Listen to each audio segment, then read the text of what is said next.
2020, le Petit Clocher a 100 ans. Un siècle de passion familiale autour du vin. Une saga démarrée en 1920 quand Jules-Émile et Marie-Denis, épiciers à Clairé-sur-Layon, acquièrent leur première vigne en achetant la parcelle de la taillée et du bouillon. Edmond, en tant qu'aîné de la famille, est destiné à reprendre le vignoble de 6 hectares. On est en 1939 et malheureusement, il part à la guerre et est fait prisonnier. Son frère de 14 ans, Maurice, dont le collège a fermé à cause du conflit, commence alors à travailler dans les vignes. En 1945, il gère seul l'exploitation familiale et il n'a que 20 ans. En 1951, il épouse Marie-Antoinette Benoîton.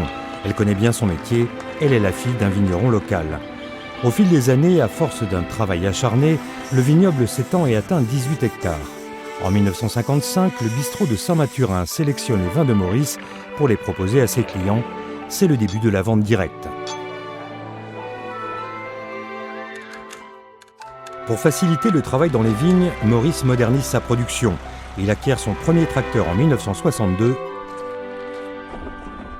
En 1969, la première cuvée d'Anjou rouge est vinifiée. En 1975, les fils de Maurice, Antoine et Jean-Noël, s'associent pour reprendre l'exploitation et créer le domaine du Petit Clocher. Le travail paye. L'exploitation obtient en 1977 sa première médaille au concours général agricole de Paris pour son Anjou rouge 1976. Sous la direction de Jean-Noël et Antoine, la production évolue et les vins commencent à être en partie embouteillés. Pour répondre à une demande croissante, le domaine s'étend pour atteindre 55 hectares en 1995. La première machine à vendanger, achetée en 1979, facilite considérablement la récolte du raisin. Attachés à développer la vente directe, Jean-Noël et Antoine Denis décident d'investir en 1989 l'ancienne laiterie de leur village pour y stocker les bouteilles de vin du domaine. En 1993, la cuvée d'Anjou rouge 92 est récompensée par la médaille Capu, la plus haute distinction pour un vin d'Anjou-Saumur. C'est d'ailleurs le seul Anjou rouge qui la recevra. En 2003, le domaine s'agrandit à nouveau en reprenant une partie du vignoble de la famille Benoîton. Les vignes s'étendent maintenant sur 68 hectares.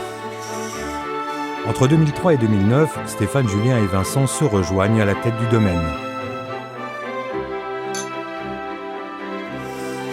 Le guide Hachette des vins 2013 récompense l'Anjou rouge du domaine en lui décernant le prix du meilleur vin de France à moins de 8 €. 3 ans plus tard, une nouvelle cave est construite à la place de l'ancienne laiterie. Elle allie modernisme et savoir-faire traditionnel pour des vins de haute qualité.